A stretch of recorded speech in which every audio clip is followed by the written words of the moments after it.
para llegar a tener una desnutrición. Y en un momento dado, en el aspecto social, el estar solos, el haber quedado viudos, separados, divorciados, el que los hijos se hayan ido lejos, los recursos económicos limitados y en algunos de los casos cuando hay un cuidador que esté estresado o cansado. Entonces, ¿hasta dónde vamos a empezar a valorarlo? Una valoración geriátrica integral para determinar el deterioro cognitivo, la depresión, si son autónomos o no, si son capaces de tomarse las medicinas, un test de Sarit para saber esa existencia de colapso del cuidador. Si todo esto lo hacemos, nos vamos a tardar mucho. ¿Ok? Pero los geriatras tratamos de hacer de todas maneras una valoración multidisciplinar, en donde vemos la parte médica con sus enfermedades como tal, a nivel físico, si es dependiente, o cuáles son sus incapacidades y limitaciones, a nivel mental, si tienen depresión, si tienen deterioro cognitivo. Valoramos el ambiente social de las personas para saber si tienen su red social adecuada, y muchas veces tenemos los problemas económicos que los limitan. De acuerdo a todo eso, en teoría, tenemos que hacer un plan de acción y de seguimiento de cada paciente. Pero muchas veces, dentro de esas valoraciones que hacemos, ¿cómo hacemos la valoración nutricional? Que al fin y al cabo, una mala nutrición va a dar muchos problemas y va a ocasionar problemas físicos, psicológicos, dependencia, mayores infecciones, etcétera. Entonces, podemos hacer la valoración de la ingesta diaria de las personas, pero ¿quién se sabe cuánto tiene cada alimento de proteínas, simplemente en un momento dado de fibra para que puedan estar menos estreñidos o funcione mejor su intestino? ¿Cuáles son los probióticos o prebióticos más adecuados en los alimentos que nos van a favorecer todo lo que es la salud intestinal? Si yo les preguntara a ustedes cuántos gramos de proteína tienen 100 gramos de lentejas, no sé cuántos de ustedes me lo podrían responder, pero ya empezamos a tener algunos problemas con eso. O cuántos gramos de carbohidratos nos da una taza de arroz, por ejemplo. A lo mejor sabemos que un promedio de 24, 25 gramos por cada 100 gramos de carne son de proteína, pero ¿y todo lo demás? Todas las demás proteínas como tal, la cantidad de carbohidratos de rápida absorción, como pueden ser todas las frutas o lo que tienen glucosa. No creo que todo el mundo sepa cuánto tiene de gramos de azúcar una naranja y se toman un jugo de naranja enorme en algunas ocasiones. Los métodos de valoración, algunos otros de ellos, podrían ser simple y sencillamente lo que es prospectivo, ¿no? Que muchas veces sería una parte ideal, pero es complicado porque la persona tiene que saber leer y escribir, tiene que estar dispuesta a colaborar y anotar en un cuaderno todo lo que desayuna, come, cena, entre comidas, más vasos de agua y por 7 días. Entonces es un poquito complicado. Lo hacemos muchas veces en forma retrospectiva. ¿Qué comió? Anotar los alimentos y bebidas en las últimas 24 horas o en 3 días de la semana. 2 días laborales y uno festivo para que esto tenga una correlación adecuada con la cantidad. Pero muchas veces la capacidad mental de las personas nos lo impide. Entonces, como son preguntas abiertas en una entrevista, un interrogatorio y un registro, requiere mucha experiencia y tiempo. En algunas ocasiones, la muestra ideal de 24 horas es el más fácil, que comieron el día de ayer completo. Y para muestras, y en algunos casos, para un solo individuo es qué comió los últimos 3 días. Después de saber qué comió la persona, en teoría tenemos que ver cómo anda su peso, su talla, y a base de eso nosotros sabemos que calculamos el índice de masa corporal. No sé cuántos cuenten con un plicómetro para saber los pliegues cutáneos y cuántos cuenten con una cinta métrica para medir los perímetros. Simple y sencillamente para sarcopenia, los 31 centímetros de masa de circunferencia alrededor de la pantorrilla, pues lo medio calculan. Y no sé si tengan dinamómetro para saber cuál es la fuerza que tienen. Muy pocos servicios tienen todos los aditamentos adecuados para poderlo hacer y muchas veces no tenemos el tiempo suficiente. ¿Cuántos de ustedes han puesto o han verificado que las básculas sean precisas en las que tienen? o se conforman con lo que le pone la enfermera en el expediente de cuánto pesa. Y muchas veces tenemos que, en teoría, calcular el peso ideal de la persona para poder decidir cuánto le vamos a dar de kilocalorías o cuánto le vamos a dar en un momento dado de alimentación. Entonces hay diferentes índices. El más sencillo de todos es la talla menos 100. Es un dato aproximado. Algunas compañías de seguros pusieron que es la talla menos 150 y lo multiplican por 0.75 más 50 por la edad menos 20 entre 20. Entonces, todo eso es un relajo completo y lo más sencillo sigue siendo el índice de Broca para cuestiones prácticas en los hospitales de nosotros, a menos de que ustedes se dediquen a la investigación y entonces tengan un protocolo específico que sea mucho más preciso que cualquier otro de los métodos de valoración.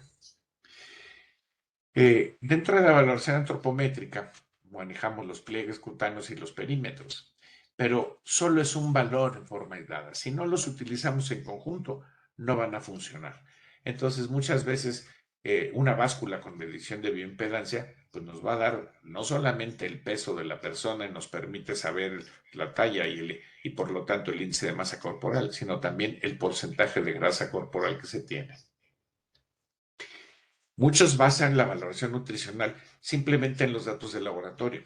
Cuánto tiene de albúmina, cuánto tiene de proteínas, en pocas palabras. Y todo esto puede variar por la vida media de esas proteínas. ¿Okay? Algunos, acuérdense que la albúmina tiene una vida media de 20 días. La transferrina de 8 a 10 días. La prealbúmina, una vida media de 2 días, que eso nos está indicando los cambios nutricionales agudos, pero cuando están en terapia intensiva. Algunos no tienen todas esas posibilidades en los hospitales y basan simplemente la creatinina como producto final de la gradación de la creatina y esto les orienta más o menos a saber qué tanta masa corporal están perdiendo a base de músculo. Entonces, otros manejan los linfocitos, pero actualmente con la pandemia sabemos que los linfocitos se bajan y entonces es más difícil utilizarlos como medio de evaluación de la nutrición. También contamos con el colesterol, el LDL que disminuye total, y la proteína C que debe de permitirse interpretar con mucha cautela como un marcador de desnutrición, puesto que cualquier problema en donde haya una inflamación, esta se va a elevar. Los micronutrientes no los medimos habitualmente, pero obviamente están relacionados en las investigaciones en geriatría con el desarrollo de incapacidad. Cuando tenemos niveles bajos de B6, B12 y selenio, podemos estar delante de una persona que tiene ya un deterioro en su funcionalidad, un GATS, un Lowton, un Bartel disminuidos. Y sabemos además que estos se relacionan con el estrés oxidativo, dando una disfunción endotelial, enfermedad vascular y tienen mucho que ver con la función cognitiva. Si vamos a hacer una valoración y se supone que tenemos que saber cuál es la valoración ideal para cada uno de nosotros, ¿cuál es la situación en el momento en que vamos a hacer la valoración? ¿La vamos a hacer retrospectiva? ¿La vamos a hacer con la persona en el momento en que está hospitalizado o en consulta? ¿Su situación es estable? ¿La vemos en el domicilio? ¿La vemos en residencias? ¿O va a cambiar próximamente porque lo ingresamos a un hospital? ¿O tiene una enfermedad aguda? Todo esto lo tenemos que contemplar para decidir cuál va a ser nuestra valoración nutricional ideal. Todos ustedes les han comentado del Mini Nutritional Assessment, el MNA, que es uno de los mecanismos que tenemos para determinar si está desnutrido, si está en riesgo de desnutrición o tiene un buen estado nutricional. Recuerden que son 18 preguntas, hay parámetros de todo tipo, se basa en historia dietética, en autopercepción de salud también. Tiene 30 puntos totales y a partir de los 23.5 para arriba se considera que están bien nutridos, entre 17 y 23 desnutrición. Abreviada de 6 preguntas que solamente nos va a detectar el riesgo de desnutrición. El MNA es específico o se hizo para personas de avanzada, por eso en geriatría lo manejamos dentro de la valoración geriátrica integral. Eh, Permite estudiar por separado cada categoría e intentar corregir a través de valorarlos cada déficit detectado. Sin embargo, no ha funcionado muy bien en algunos adultos mayores no institucionalizados, en hospitalizados y en instituciones tipo residencia. ¿Qué pasa con esto? Que dependiendo quién lo maneje, cómo lo maneje y qué resultados dan, pues nada más tenemos riesgo, desnutrido o bien nutrido. ¿Qué es realmente lo que nos debería de interesar de cualquiera de esas tres para saber qué vamos a hacer? Tenemos el NRS 2002, que es más específico para pacientes hospitalizados. Y realmente son tres variables como tal. El índice de masa corporal, cuánto perdieron de peso recientemente y qué cambios en ingesta alimenticia han tenido en estos puntos. Cuando el punto de corte del índice de masa corporal era 18.5, permitía aumentar un punto en la calificación para adaptarla a las personas mayores, pero como tal no estaba adaptada desde el principio a los adultos mayores. El MUST, el Malnutrition Universal Screening Tool, maneja 3 puntos prácticamente. ¿Okay? Es muy fácil de hacer.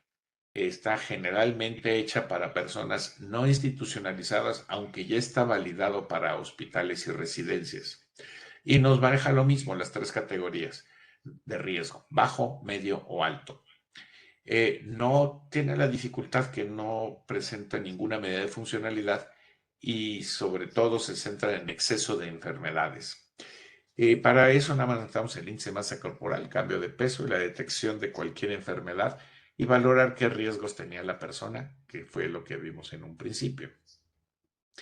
La valoración global subjetiva se basa principalmente en la historia clínica. Contempla el cambio de peso, la ingesta, la capacidad funcional, los síntomas gastrointestinales que tiene y muchas veces en los hallazgos de la exploración física. Este fue hecho principalmente para personas que tenían una insuficiencia renal y por lo tanto en pacientes hospitalizados. Se correlacionaba muy bien en función de cuánto iba a estar el paciente en el hospital, si se incrementaba la mortalidad, si permitía o no mayores complicaciones posquirúrgicas o de procesos infecciosos o con el empleo de antibióticos. El índice de riesgo nutricional geriátrico. Este detecta la disfunción muscular en pacientes institucionalizados, o sea, ya se va más hacia la sarcopenia, lo cual nos ayudaría a un soporte nutricional y a una rehabilitación física temprana. Y teníamos diferentes puntos y se manejaba cuánto tenía de albúmina, cuál era el peso actual y cuál era el peso ideal. Y en la fórmula tenían si era grave, de riesgo moderado, leve o no tenía riesgo la persona. Entonces, ¿cuáles serían las recomendaciones de la evaluación de la persona adulta mayor? Si está en la comunidad, el MOST. ¿Por qué?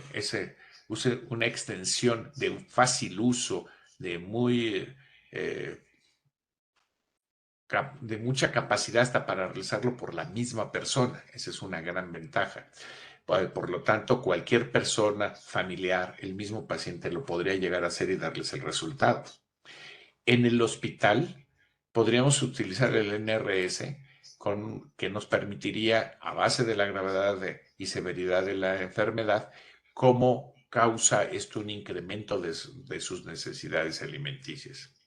Y en geriatría sigue siendo el MNA, que tiene una validez en domicilio, residencias y en hospitales parcialmente. ¿Qué vamos o qué está pasando en la actualidad para poder decidir cuál es lo que más nos conviene a nosotros? Está presentando la persona un desacondicionamiento funcional físico. Esto lo vimos sobre todo hasta en jóvenes con la pandemia, ¿ok? Pero las alitas de mariposa o de murciélago, como le dicen las señoras, que le está colgando la piel del brazo ahí en el tríceps, pues ya es un dato de que hay un desacondicionamiento o no está realizando los ejercicios que debe de hacer. Tiene dificultad para levantar objetos, para subir la bolsa del mercado a su coche, para bajarla y subir el piso de escaleras. todo eso se convierte en un reto para las personas, o ya siente palpitaciones al hacer esfuerzos físicos mínimos, que puede ser simplemente el recorrer con la bolsa del súper todo lo que tiene ahí.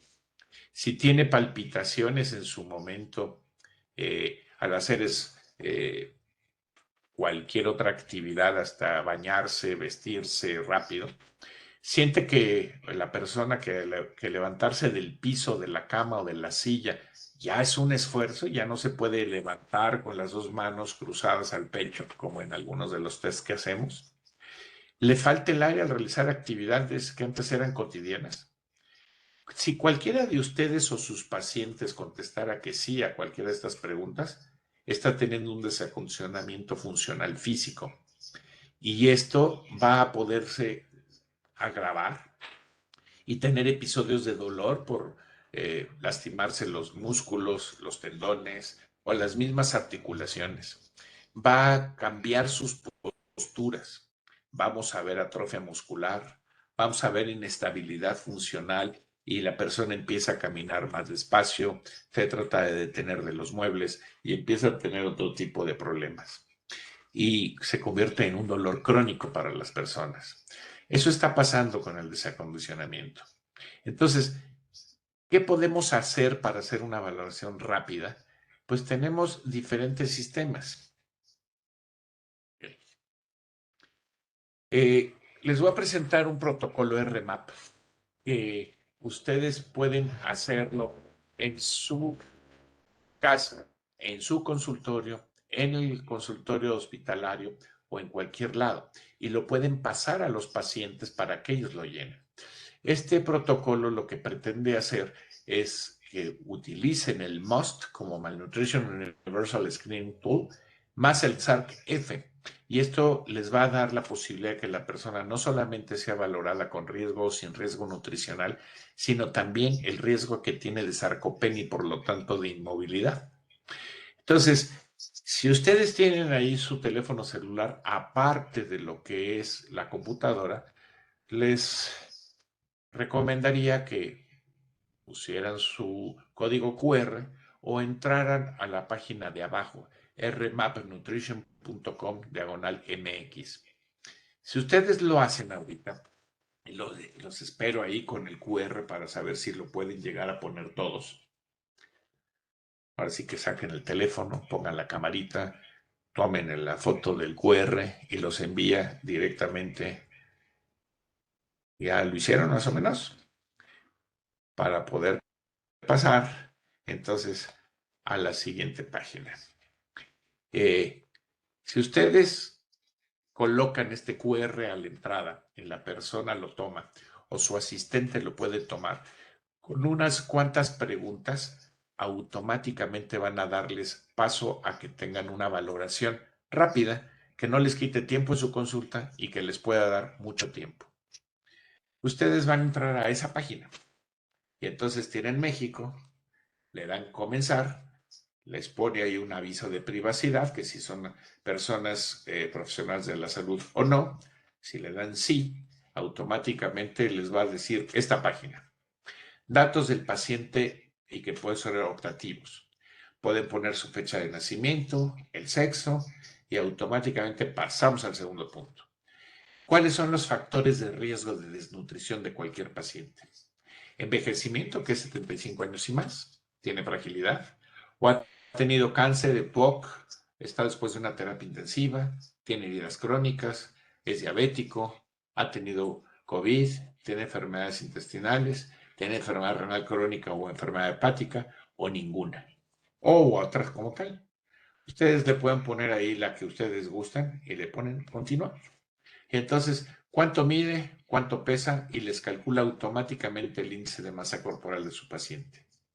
Las dos preguntas que les va a permitir el MUST adicional es si ha perdido peso en forma no planeada en los últimos 3 a 6 meses. Y si el paciente está muy enfermo y no ha habido o es probable que haya habido un aporte nutricional diferente durante los siguientes 5 días, de más de 5 días. Y automáticamente les dan una puntuación de MUST. Si en este caso 0 es riesgo bajo, 1, riesgo alto, y 2 o más, riesgo alto, riesgo intermedio, riesgo alto. Ahí ya te salió a 3 por lo que vi en una pantalla. Eso significa que la persona tiene un riesgo elevado de tener desnutrición como tal. Y luego les pasan ustedes al SARC. El SARC-F tiene la ventaja de que no necesitan prácticamente tocar al paciente para saber el riesgo de sarcopenia, sino lo pueden hacer con algunas cosas. Si el paciente puede levantar y llevar un peso de 4.5 kilos, que equivale a 3 botellas de agua mineral, a un galón en un momento dado, eso es lo que pesa un gato en promedio, y si la persona lo carga o no lo carga en su casa.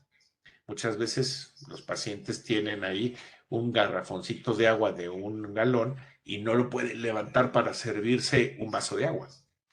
O en algunas personas tienen su gato y ahora les cuesta trabajo levantarlo. Si la persona tiene asistencia para caminar o no al cruzar una habitación, si utiliza andaderas, bastón, muletas, silla de ruedas, o alguien le tiene que dar las manos para levantarlo de la silla. Entonces, si tiene alguna, poca o nada dificultad. Lo mismo que cuántos de ustedes se pueden levantar y sentar ahorita de su silla con los brazos cruzados al pecho sin tocar los descansabrazos. Y eso les puede decir si tienen o no tienen una dificultad como tal. Les pueden preguntar si suben 10 escaleras, ¿pueden o no pueden? ¿Les cuesta trabajo o no les cuesta trabajo? Y si ha tenido o no ha tenido caídas en los últimos 12 meses.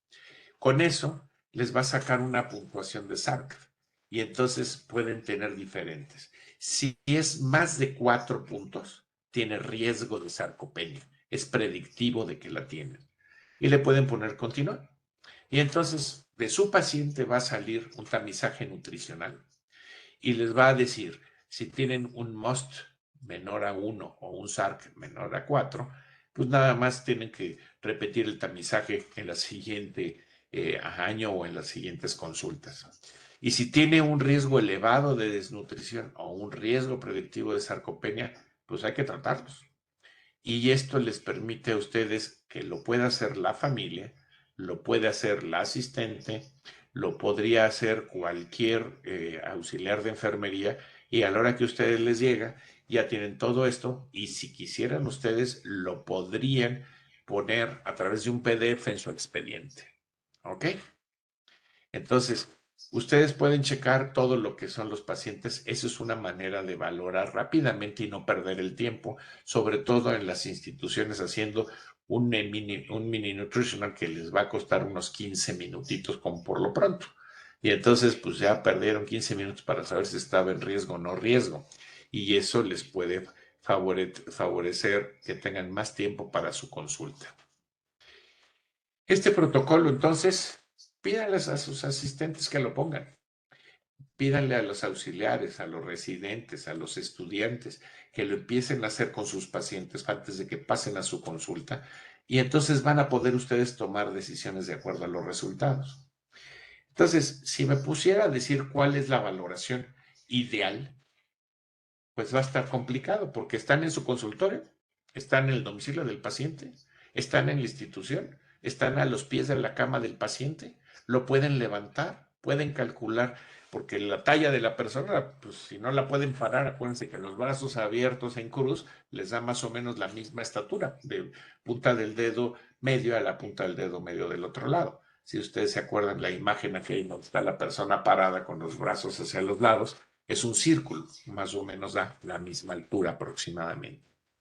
Entonces, lo que ustedes tienen que hacer es cualquiera de los métodos que utilicen. Si están en una consulta privada, pues a lo mejor les dé tiempo de hacer el mini nutritional, totalmente de acuerdo. Si están en el hospital, pues hay que valorar qué tan grave está la persona y cómo está y utilizar el NRS 2002. ¿Ok? O a lo mejor lo quieren hacer como un tamizaje rápido. Este RMAP les puede ayudar enormemente a poderlo hacer. Entonces, pero ya hicieron la valoración, ¿y ahora qué? Porque somos muy buenos para decir tiene un CATS de tanto, un Lawton de tanto, un mini mental de tanto, un mini nutritional con tanto riesgo. ¿Y qué hacen ustedes en el hospital con todo esto? o en la consulta privada o en la consulta institucional. Bueno, si la persona no tiene riesgo nutricional, pues que sí, igual. No le cambien. Lo que haga está bien, ¿ok? Está más o menos bien nutrido, tiene una buena capacidad, que siga adelante en ese aspecto. Ahora, ya tiene riesgo, entonces tienen que verificar qué problemas físicos está teniendo. Tienen un problema de masticación porque no tiene dientes. Tiene un problema de que no le sabe la comida, ya sea por COVID o porque están dándoles yecas en un momento dado. Tiene algún problema gastrointestinal que no son infrecuentes y que la gente cataloga como gastritis crónica cuando la persona tiene en teoría un pH más elevado por simplemente envejecimiento, o le estuvieron dando tantos medicamentos, dice que para proteger ahora sí que el estómago, porque le daban 20 medicamentos o 5 medicamentos o las palifarmacias, entonces métele el omeprazol, todos los pacientes hospitalizados, órale. Antes era ranitidina, ahora es omeprazol.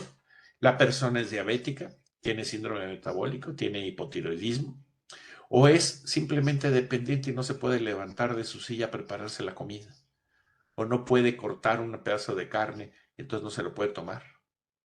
O tiene problemas físicos, problemas mentales, está deprimido, solo, entonces pues no le importa comer lo que sea, a la hora que sea y como sea. Ahí tendríamos que utilizar o antidepresivos o un apoyo familiar o un apoyo de una red social conjunta. O tiene problemas sociales, tiene una familia dispersa, con una falta de red social, ¿ok? Y entonces, ¿qué vamos a hacer? Lo mandamos a un club de la tercera edad. Tienen grupos de apoyo o de seguimiento en el Seguro Social o en algunas instituciones como el ISSSTE también. O los mandamos a que se vayan a la iglesia a ver si les ayuda el padrecito y las otras señoras que van ahí todos los días a dar la comunión o ayudar a que esté limpio. Nos fijamos en un momento dado si la persona puede adquirir los alimentos o ya lo hace simplemente por teléfono y entonces siempre pide lo mismo, lo mismo, lo mismo y acaban tomando o naranja o su papaya, su pan, su café con leche. Y entonces, pues, ¿dónde se quedó el huevito, los frijoles, los diferentes alimentos en el desayuno o en la comida? O ya no tienen gas suficiente o se le caen los sartenes o ya no puede preparar los alimentos adecuadamente y acaba comiendo puros sándwiches. Existen los bancos de alimentos y funcionan en algunos lugares. Y las pensiones universales, pues les dan muy poco dinero, pero les da algo. Y cuando la persona ya está mal nutrida, ¿qué les van a modificar? Los hábitos, es complicado. ¿Cómo les van a incrementar el aporte proteico y calórico a las personas? ¿Qué variedad de frutas y verduras ustedes les van a recomendar a las personas que tienen? ¿Cuántos de ustedes se toman sus 5 frutas o verduras de diferente color al día para tener el aporte completo de vitaminas y minerales? Y les preguntan sobre cuánto beben, qué cantidad de líquidos. Ustedes saben que calcular eso es facilísimo. ¿Cuánto pesa la persona? Lo multiplican por 24 y eso es lo que se supone que va a tirar el riñón. ¿Ok? Es la función renal, 1 mililitro por kilo por día. Pues eso es lo que la persona debe de tomar de agua y el resto del agua va a venir en los alimentos y entonces ya tienen las pérdidas insensibles con el agua que contienen los alimentos. Y nos quedan otras. Nos queda el aspecto de los suplementos nutricionales. Y los suplementos nutricionales pueden ser de muchísimos tipos. Si hablamos ahorita de los que tiene Abbott, que prácticamente es líder en esta parte, ¿qué es lo que le van a dar? ¿Cuántos de ustedes conocen el Ensure Clinical? Porque muchas veces nada más se dice Ensure, o Ensure Advance, o Glucerna, o Nepro, Pulmocare, Prosure. Cada uno de ellos tiene una relación con diferentes cosas. Sabemos que cuando hay una sarcopenia, el Ensure Advance con el HMB que tiene la vitamina D les ayuda a frenar la pérdida de músculo y ayudarse a que estén mejor.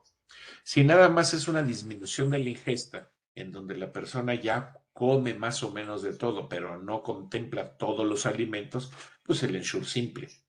Después de una post-hospitalización en donde necesitamos una mayor cantidad de kilocalorías, está el Ensure Clinical.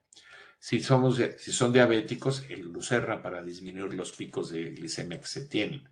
Nefrópatas, el nepro como tal, que tienen de alta cantidad de proteínas o de baja cantidad con una mayor proporción de calorías por la latita que tienen. Si lo quieren hipercalórica, hiperproteica, el Prosure. Si tienen EPOC para no producir tanto CO2, está el Pulmocare. Pero ¿a qué hora se los van a mandar? No lo manden en el desayuno, que desayune la persona y que se tome su complemento a traguitos, no de jalón, en el transcurso de la mañana, porque si no, no lo va a tolerar el estómago y van a tener muchos gases o diarrea y van a decir que no le cae bien y ya no lo va a querer tomar. Podría utilizarse a media tarde, pero aunque el ideal es que el segundo suplemento lo den antes de dormirse y así van a disminuir también riesgos de que la persona tenga algún tipo de hipoglicemia y que además esto le ayude a transformar su azúcar en glucógeno y que tenga lo necesario para que en la noche que viene la reparación del cuerpo funcione. Esos serían los suplementos alimenticios. Pero vamos a tratar de ir aterrizando algunas cosas.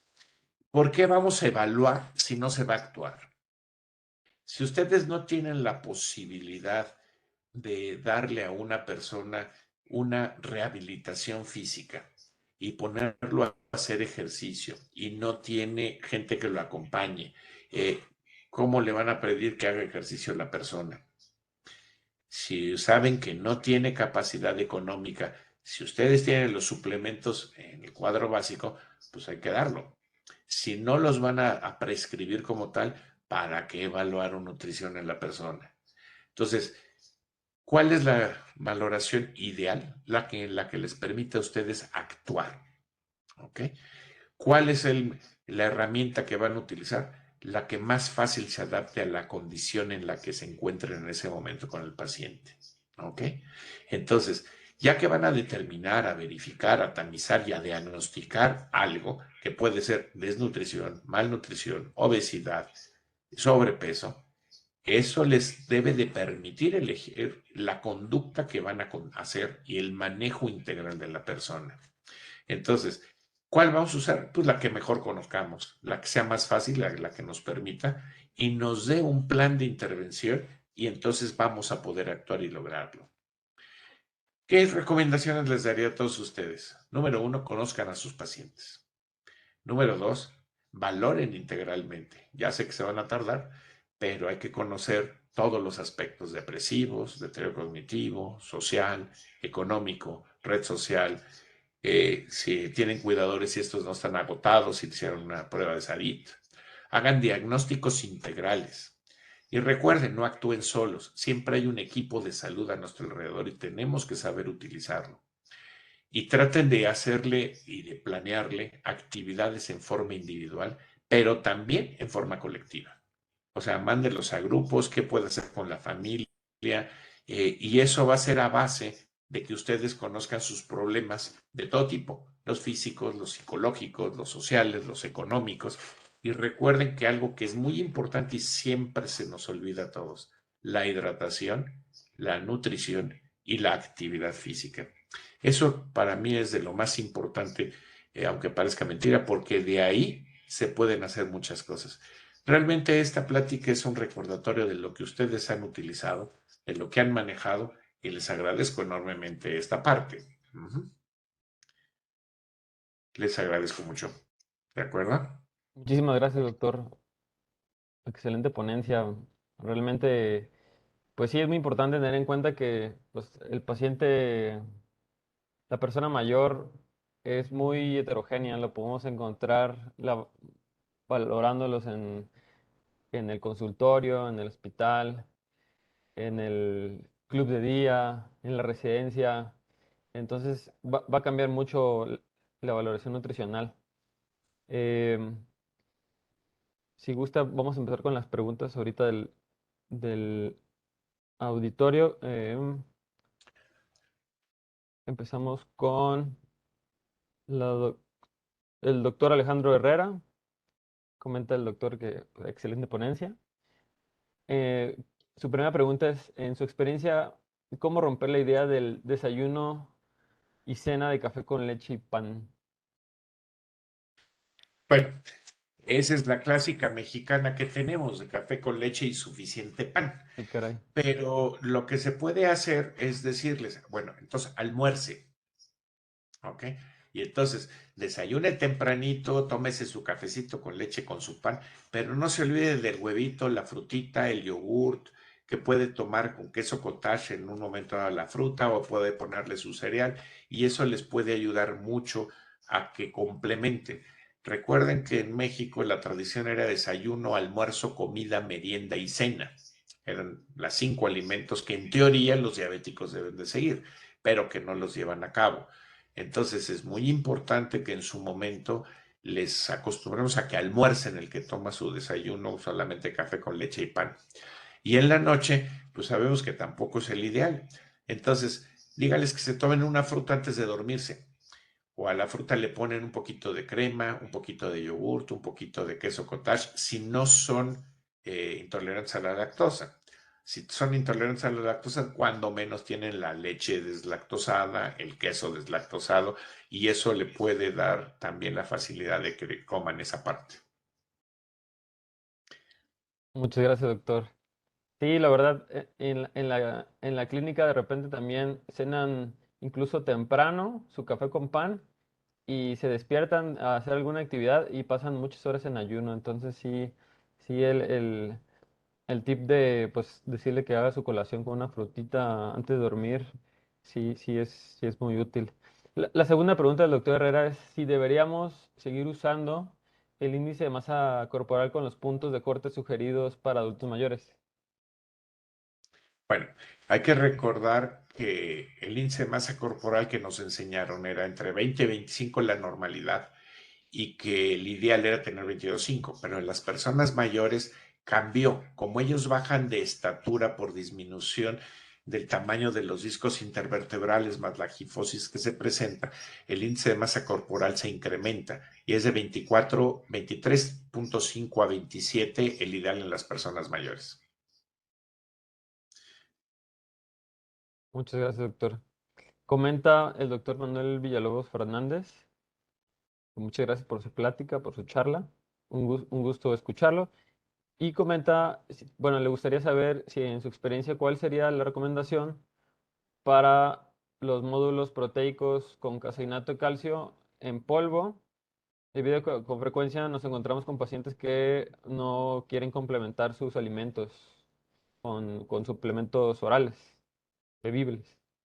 A ver, si les van a dar caseinato de calcio nada más, le están dando puras proteínas como tal. Y muchas veces los saborizantes de los mismos tampoco los quieren tomar. Entonces, una forma de incrementar la ingesta de aminoácidos lo pueden hacer con grenetina. La pueden comprar en el súper desde sobrecitos o hasta por kilo en algunos lados y son puros aminoácidos. Y la grenetina se puede disolver en cualquier producto que esté caliente, que tenga líquido, y mientras que no se enfríe, no tiene ni sabor, ni color, ni cambia la consistencia del alimento.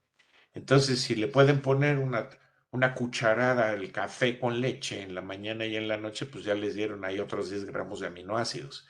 Y si les ponen a su caldo de pollo también otra cucharada, ya tienen 15 gramos de aminoácidos que le aumentaron a la persona y no le cambiaron ni el sabor, ni el gusto, ni sus alimentos como tal.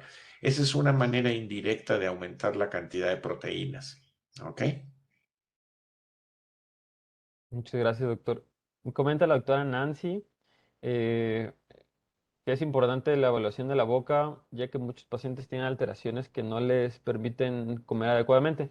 Y aquí entra una pregunta personal, justo de ese punto muy importante.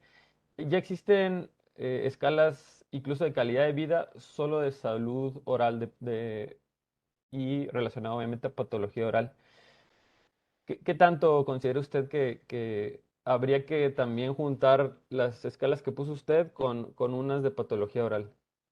Una pregunta, ¿cuánto tiempo te vas a llevar en las evaluaciones de la persona? Si nada más tienes un paciente durante la mañana, haz de todo. sino cuál es lo básico para poderle ayudar. Obviamente, la patología bucal, sabemos que las infecciones te incrementan los riesgos cardíacos y cerebrales. ¿Ok? Sabemos que les va a disminuir el gusto y va a tener menos capacidad de masticación y va a comer menos. Eso los pone en riesgo de desnutrición como tal. Y sí puedes seguir valorando cuál, el riesgo de que se quede más de 5 días hospitalizado, el riesgo de que se te incremente la mortalidad a 20% porque está hospitalizado. Y eso, ¿cómo lo vas a actuar? ¿Qué vas a hacer en su momento para eso que estás valorando? Entonces, si quieres hacer investigación y tener un expediente lleno de datos, de decir, tiene un CATS de tanto, un Lawton de tanto, un mini nutritional de tanto, un SARIT de tanto, un mini mental de tanto, tienes un must o lo que quieras, el riesgo simplemente si se va a ser operado, luego empiezan con el Goldman, te LASA, y cuánto quieres, lo quieres el renal, el hepático, lo quieres el cerebro vascular, para que te diga qué porcentaje de posibilidad se te va a morir el paciente o no. Pero al fin y al cabo lo operas, ¿no? Entonces, lo que tienes que hacer es que la valoración que vayas a hacer es porque te va a permitir actuar, prevenir algo. Si no vas a hacerlo para prevenir un determinado evento, no tiene caso que te rompas la cabeza haciéndolo. Hay que volverse un poco más prácticos. Ujú. ¿De acuerdo, Entonces, doctor? todo es válido para investigación, todo. Para poder tener un expediente así que te pongan 10 de calificación como estudiante de medicina o como residente o como médico, decir, no hay quien pueda decir que no lo hice bien, pero actuaste. Si no actuaste, no sirvió. Muchas gracias, doctor. Sí, muy de acuerdo con su opinión. Eh, Pregunta la doctora Ilse. Pone un ejemplo de un paciente en terapia intensiva con fractura de cadera, sarcopénico, índice de masa corporal de 25 en protocolo de extubación con albúmina de 1.6, creatinina 0.6. Si usted tendría alguna recomendación específicamente en ese escenario, escenario clínico. A ver, teóricamente si está en protocolo de extubación, en teoría tenías que haberle dado ya desde antemano una nutrición parenteral. No al final donde ya tienes una albúmina dada al traste y donde el paciente pues no va a salir adelante porque con esa albúmina y esas características lo más probable es que las infecciones te lo vayan a acabar. Entonces actuaron tarde. Ahí tenían que haberle puesto o una sondita nasogástrica y darle de comer, porque esa es la otra. O sea, para eso están las sondas y para eso sirven los alimentos que también están así. Entonces, la sonda, llámale nasoyeyunal si está en terapia intensiva e intubado la persona, y pasarle una dieta elemental, pero que hubiera tenido las cantidades suficientes de proteínas y de calorías para que no se te desnutra.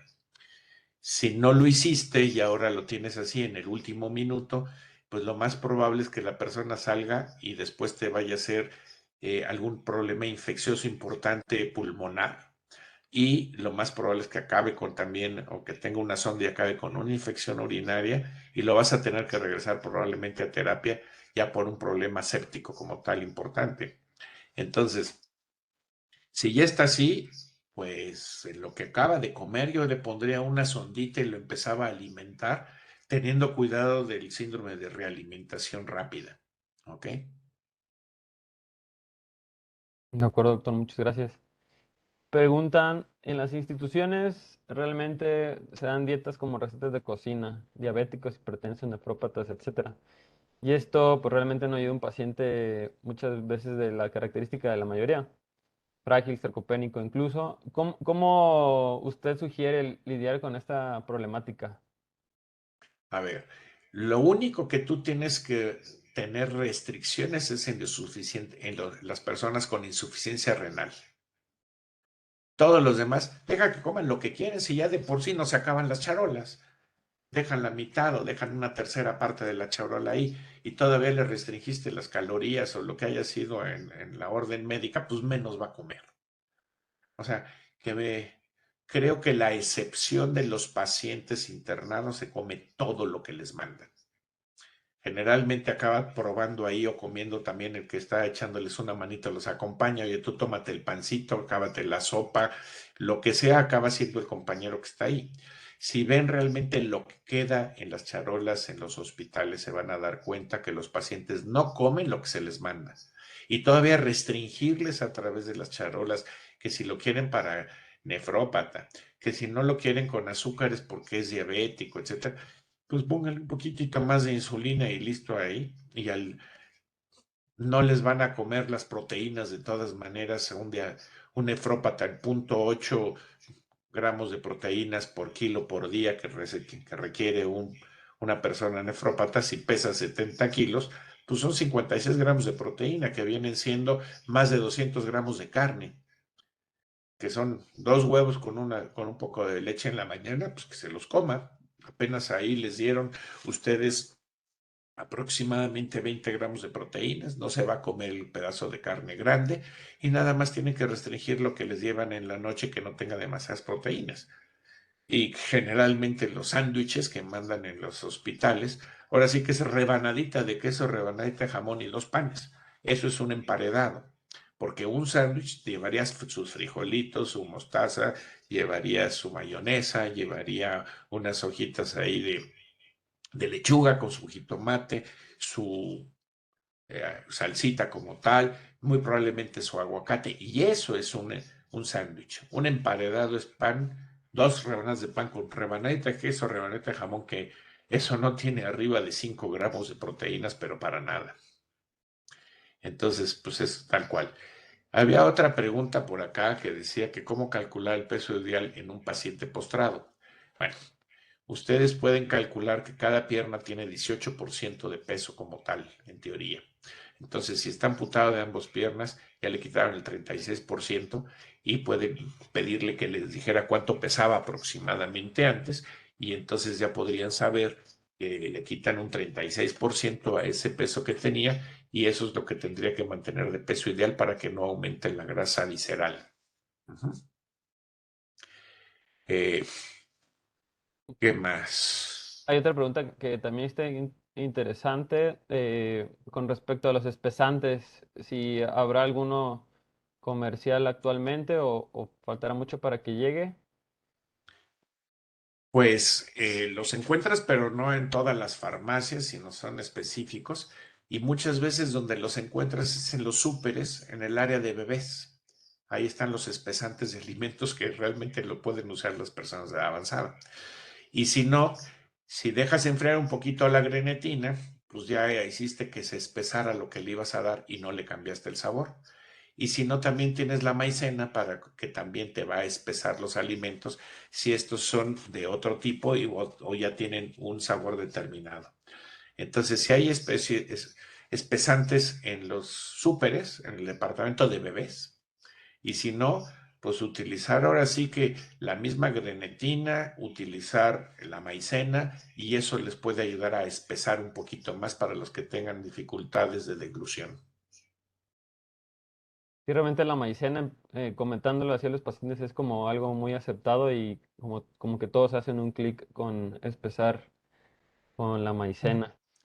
Sí, pero no les cambies el sabor con la grenetina y también se pueden acostumbrar muy fácil.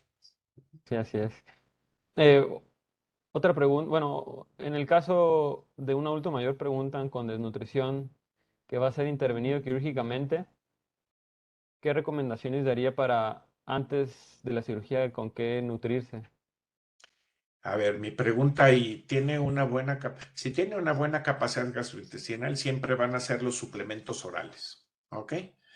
Mientras que funcione el intestino, recuerde que están lo que pueda beber y comer, o en un momento dado, si está semiconsciente o está en mala situación, las sonditas nasogástricas o nasoyeyunales como tal.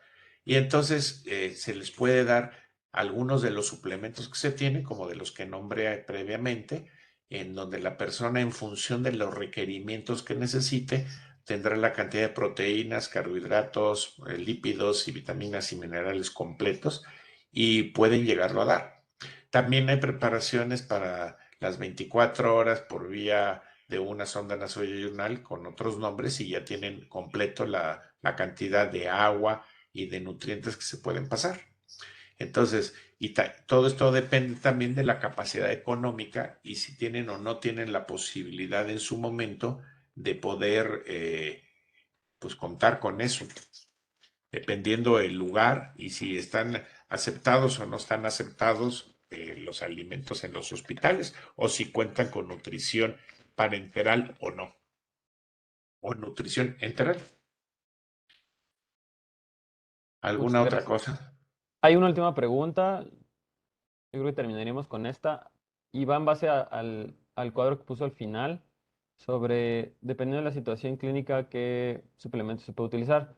Pero aquí comentan, en personas mayores con alto gasto energético por su patología de base, ¿cuál suplemento o sí, cuál suplemento podría aconsejar usted? Puede ser el brochure o en su momento el Ensure Clinical. Esos son el brochure, acuérdense que es hipercalórico y hiperproteico, tiene las dos cosas, ¿ok? El Ensure Clinical es hipercalórico, o depende de lo que necesiten y si tiene o no tiene daño renal como tal. Muchísimas gracias, doctor. Y bueno, pues agradecerle por su ponencia. Tuvimos hasta 400 participantes. Entonces, realmente nos da mucho gusto eso. Bueno, muy bien. Entonces, la última decía que, ¿cuál es la app de Abbott? RP Sí, Map, ¿ok? perdón, así es. Ah, justo, sí lo acaban de poner. ¿De acuerdo? Agradecerles a todos por su asistencia. Muchas gracias, doctor. Son perlas que nos ha dado. Esperemos contar con usted en una próxima Será un ponencia. placer, será un placer. O sea, realmente yo estoy seguro que muchísimos de los que me escucharon saben más que yo de algunos de los puntos porque son más estudiosos, pero la experiencia de algunas cositas les puede servir en un momento dado. O sea, los jóvenes leen más, aprenden más en un momento dado que las personas que somos mayores, pero al mismo tiempo, pues la experiencia y el tiempo transcurrido nos permite darles pequeñas cositas que les pueden ayudar mucho. Entonces, les agradezco a ustedes la invitación, les agradezco que ustedes tengan el apoyo de los laboratorios, Abbott en este caso, y que puedan seguir adelante. La Academia Mexicana de Geriatría va a crecer mucho. Cada vez el Seguro Social tiene muchísimos más geriatras que cualquier otra de las instituciones. Están formando muchísimos, nada más espero que mantengan un buen nivel, porque los exámenes que estamos preparando ahí en la UNAM ya no están tan facilitos últimamente, ¿eh? Suerte, porque ahorita ya los que van a tener titulación oportuna ya lo pasaron, pero ahí vienen ya tercero, segundo y primer año. Mucha suerte a todos y muchas gracias a ustedes por haberme invitado y por haberme escuchado. Muchísimas gracias, doctor. Y bueno, recordarles a todos del Congreso del Geriatrims Internacional del 26 al 28 de septiembre. Ojalá puedan estar con nosotros. Va a ser doble modalidad, presencial e híbrida. También para finales de octubre, el Congreso Nacional de la Academia Mexicana de Geriatría en Torreón. Pues agradecemos mucho al doctor. Le manda saludos el doctor Herrera, el doctor Humberto. Gracias por podernos apoyar en esta sesión y lo esperamos ver pronto. Con mucho gusto. Cuídense todos y pasen muy buena noche. Buenas noches.